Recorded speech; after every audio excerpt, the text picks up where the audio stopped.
Hello viewers, welcome back to another video. দেখো, আজকে যেটা আমরা আলোচনা করব সেটা হচ্ছে মাধ্যমিকের উপপাদ্য সাজেশন 2027।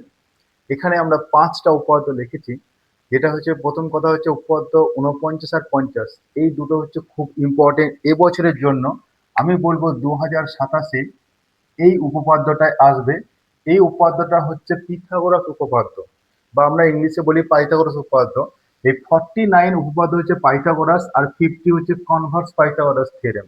এই দুটো করে রাখবে। উপপাদ্য 38 খুবই ইম্পর্টেন্ট কোশ্চেন 2027-এর জন্য। আর যদি তোমার মনে হয় এক্সট্রা উপপাদ্য করব, দেখো উপপাদ্য 34, যেটা পেজ নাম্বার 127 2026-এ এসছে, এটা করে রাখতে পারো। আর যদি মনে হয় এটাতে আমার চাপ হচ্ছে, তাহলে তুমি এটা বাদ দিয়ে দিতে পারো।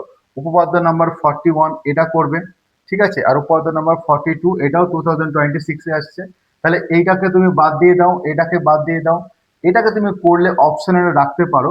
কিন্তু আমি বলবো উপপাদ্য নাম্বার 49 আর 50, মানে কনভার্স থিওরি আর পাইথাগোরাস থিওরেম, এই দুটোর মধ্যে একটা করবে। আর 38 যেটা করবে, যে বৃত্তস্থ চতুর্ভুজের বিপরীত কোণগুলো সম্পূরক। এই যে উপপাদ্য আর পাইথাগোরাস থিওরেম, এই দুটোর মধ্যেই এবছর পরীক্ষায় কোশ্চেনে 100% তুমি কমন পাবে। এই দুটোর মধ্যে যে কোনো একটা তোমার আসবেই পরীক্ষায়, ঠিক আছে। চলো এবার আমরা দেখি, এই যে উপপাদ্য নাম্বার 38, সেই উপপাদ্যটা কি করে আমরা প্রমাণ করব, ঠিক আছে। কি করে আমরা প্রমাণ করব উপপাদ্য নাম্বার 38, যেটা তুমি যদি বইয়ে দেখো, সেটা 164 পেজে আছে। এবং উপপাদ্যটা কি বৃত্তস্থ চতুর্ভুজ। তাহলে বৃত্তস্থ চতুর্ভুজ আমি যদি ড্র করি, তাহলে চতুর্ভুজটা বৃত্তের কেন্দ্র এইটা, ঠিক আছে। এবার মনে করো তুমি বৃত্তস্থ চতুর্ভুজ ড্র করবে। এই এরকম একটা বৃত্তস্থ চতুর্ভুজ আমি ড্র করলাম। এবার এই চতুর্ভুজের বলছে বিপরীত কোণগুলির যোগফল, মানে এইটার এইটা যদি যোগফল করা হয়, তাহলে কি হবে, আমাদের 180 হবে। আর এইটা আর এইটা যোগফল করলে 180 হবে। এই থিওরিটা কিন্তু এবছরের মাধ্যমিকের জন্য খুব ইম্পর্টেন্ট, ঠিক আছে। এবছর মাধ্যমিকের জন্য খুবই ইম্পর্টেন্ট থিওরি। তো চলো এটা কি করে প্রমাণ করা যায় সেটা আমরা দেখি। তাহলে মনে করো এটার সঙ্গে এটা যোগ করলাম, ঠিক আছে। তাহলে এটার নাম দিলাম ও, এটার নাম দাও এ, এটা বি, এটা সি, এটা ডি, ঠিক আছে। এবার বলো, এই থিওরিটা তুমি কি প্রমাণ করতে গেলে আমাকে দেখাতে হবে এইটার এইটার যোগফলটা 180। তাহলে তুমি কি জানো বলো তো, যেই থিওরিটা 2026-এ এসছে, যে কেন্দ্রস্থ কোণ বৃত্তস্থ কোণের দ্বিগুণ, ওই থিওরি আমরা কাজে লাগাবো। দেখো এইটা হচ্ছে আমাদের কি কোণ বলতো, কেন্দ্রস্থ কোণ। আর এইটা হচ্ছে বৃত্তস্থ কোণ। এবার দেখো, এইখানে যদি অপোজিট সাইডে দিয়ে দেখি, এইটা হচ্ছে বৃত্তস্থ কোণ আর এইটা হচ্ছে আমার কেন্দ্রস্থ কোণ, ঠিক আছে। তাহলে বলো তো, এই যে কোণটা যদি আমি অ্যাঙ্গেলটা লিখি বিসিডি, এই যে অ্যাঙ্গেলটা বিসিডি লিখলাম, তাহলে এই অ্যাঙ্গেলটা পাবো। বলো এইটা তো আমার রিফ্লেক্স অ্যাঙ্গেল, মানে মোর দ্যান 180 ডিগ্রি।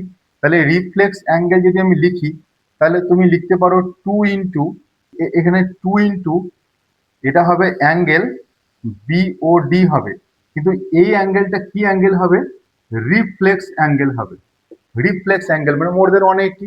আবার তুমি কি পাবে, এ বি সি, তাহলে 2 ইন্টু অ্যাঙ্গেল বিএসি, তুমি লেখো BAC is equal to angle তুমি পাবে বিওডি, বিওডি পাবে তুমি, ঠিক আছে। এই অ্যাঙ্গেলটা পাবে। এটা হচ্ছে তোমার বৃত্তস্থ কেন্দ্রস্থ কোণ, আর এটা হচ্ছে তোমার বৃত্তস্থ কোণ। এবার দেখো তো, এই দুটো যদি আমি অ্যাড করে দিই, তাহলে অ্যাড করলে কত হবে, 2 into angle BCD plus 2 into angle BAC. তাহলে দেখো তো, এইটা প্লাস এইটা হবে। তাহলে angle BOD plus angle reflex angle, reflex angle BOD. Reflex মানে প্রবৃদ্ধ কোণ, প্রবৃদ্ধ কোণ মানে more than 180 degree, less than 360 degree.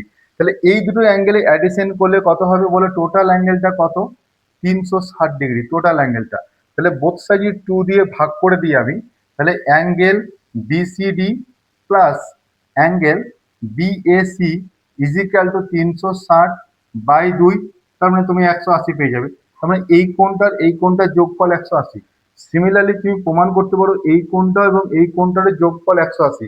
এবার দেখো, পরের যে উপপাদ্যটা আমরা দেখব, সেই উপপাদ্যটা হচ্ছে তোমার এইটা পাইথাগোরাস থিওরেম, এইটাই এবছর আরো ইম্পর্টেন্ট বেশি। যদি ওটা যদি তোমার 70% হয়, এটা বলবো 90% ইম্পর্টেন্ট। পাইথাগোরাস থিওরেম কি বলছে, যে ধরো মনে করো কোনো একটা তুমি সমকোণী ত্রিভুজ তুমি ড্র করেছো, ঠিক আছে।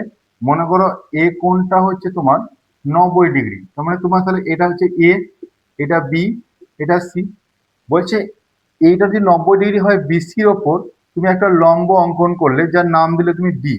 তাহলে এখানে তুমি তিনটে ট্রায়াঙ্গেল তুমি পেয়েছো। একটা ট্রায়াঙ্গেল তুমি বলছো এ বি ডি, একটা ট্রায়াঙ্গেল। আর একটা ট্রায়াঙ্গেল তুমি বলছো এডিসি একটা, আর একটা ট্রায়াঙ্গেল বলছো এবিসি একটা। দেখো এখানে তিনটে ট্রায়াঙ্গেল পেয়েছি। এবার এই থিওরিটা হচ্ছে আমার, দেখবে সদৃশ্যতা একটা থিওরিয়াম আছে। প্রত্যেকটা ট্রায়াঙ্গেল প্রত্যেকটার সঙ্গে আমার কিন্তু সদৃশ্য, এটা বলে দেওয়া আছে। তাহলে এই ট্রায়াঙ্গেলটা এটার সঙ্গে সদৃশ্য, এইটা পুরো ট্রায়াঙ্গেলের সঙ্গে সদৃশ্য, আর এইটা পুরো ট্রায়াঙ্গেলের সঙ্গে সদৃশ্য। এটা কিন্তু অলরেডি আমাদের থিওরেম আছে। এবার তুমি পাইথাগোরাস থিওরেম কি বলে, যে লম্ব স্কোয়ার প্লাস ভূমি স্কোয়ার সমান অতিভুজ স্কোয়ার তোমাকে প্রমাণ করতে হবে। তাহলে তোমাকে প্রমাণ করতে হবে BC square equal to AB square plus AC square, এইটা তোমাকে প্রমাণ করতে হবে। তাহলে পাইথাগোরাস থিওরেম কি বলছে দেখো, পাইথাগোরাস থিওরেম বলছে যে কোনো একটা ট্রায়াঙ্গেল যদি 90 ডিগ্রি অ্যাঙ্গেল ফর্ম করে, তাহলে সেটা এই সূত্রটা স্যাটিসফাই করবে, মানে লম্ব স্কোয়ার প্লাস ভূমি স্কোয়ার সমান অতিভুজ স্কোয়ার, যদি ত্রিভুজটা সমকোণী ত্রিভুজ হয়। আর কনভার্স পাইথাগোরাস থিওরেম কি বলছে, যদি এইটা স্যাটিসফাই করে লম্ব স্কোয়ার প্লাস ভূমি স্কোয়ার সমান অতিভুজ স্কোয়ার, তাহলে ট্রায়াঙ্গেলটা আমার হবে সমকোণী ত্রিভুজ বা রাইট অ্যাঙ্গেল ট্রায়াঙ্গেল হবে।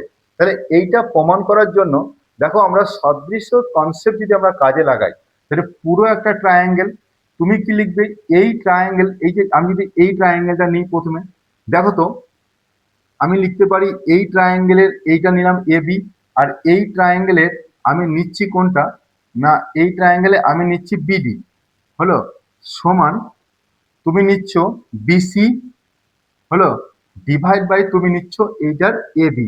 তাহলে এই যে ইকুয়েশনটা পেলে, এটা থেকে তুমি একটা কন্ডিশন পাবে কি, A B square equal to BD into BC, এটা একটা পাবে।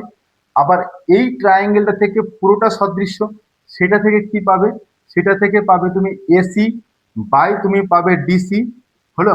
আর এই দিক থেকে তুমি পাবে বিসি বাই তুমি পাবে এসি। তাহলে এখান থেকে তুমি লিখতে পারো AC square equal to DC into BC. তাহলে এটা 1 নম্বর আর এটা 2 নম্বর, এই দুটোকে যোগ করলে তুমি পেয়ে যাবে কি, এটা পেয়ে যাবে। দেখো এটা যদি যোগ করো তাহলে কি লিখতে পারবে, A B square plus AC square equal to BD into BC plus DC into BC.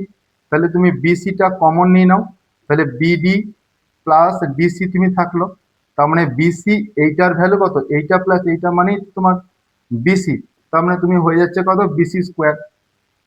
বুঝতে পেরেছ? তাহলে এটা প্রমাণ হয়ে গেল। তাহলে এইটা 90 ডিগ্রি হলে পরে তবেই পসিবল হবে।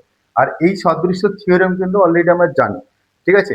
এবার তুমি কি করবে, কনভার্স পাইথাগোরাস থিওরেমটা দেখে রাখবে, কারণ এটাও খুব ইম্পর্টেন্ট এবছরের জন্য। কনভার্স পাইথাগোরাস থিওরেম কি বলে, যে যদি ট্রায়াঙ্গেল পদ্ধতিটা, ধরো মনে করো যে এখানে একটা ট্রায়াঙ্গেল তোমার আমি ড্র করলাম, যে ট্রায়াঙ্গেলের নাম দিলাম এ বি সি, ঠিক আছে। তাহলে এই ট্রায়াঙ্গেলের যে কন্ডিশনটা স্যাটিসফাই করবে সেটা হচ্ছে লম্ব স্কোয়ার প্লাস ভূমি স্কোয়ার ইজিক্যাল টু অতিভুজ দা স্কোয়ার। এটা যদি স্যাটিসফাই করে তো ট্রায়াঙ্গেলটা কি হতে হবে আমাকে, সর্বসম ট্রায়াঙ্গেলটা কি হতে হবে আমাকে, ট্রায়াঙ্গেলটা রাইট অ্যাঙ্গেল ট্রায়াঙ্গেল হতে হবে। আমি এই বিসির সমান আমি একটা লাইন ড্র করলাম, এবং এ বির সমান একটা লাইন ড্র করলাম, আর এসির সমান একটা লাইন ড্র করলাম, ডি ই এফ আমি নাম দিলাম। এবার আমি এই কন্ডিশনটা জানি যে AC square equal to A B square plus BC square. এবার আমি বলেছি কি, যে এ বির সমান এই একটা লেন্থ করেছি, তাহলে এটা ডি ই তার হোল স্কোয়ার, আর বিসির সমান আমি যদি ইএফ বলি, তাহলে ইএফ তার হোল স্কোয়ার।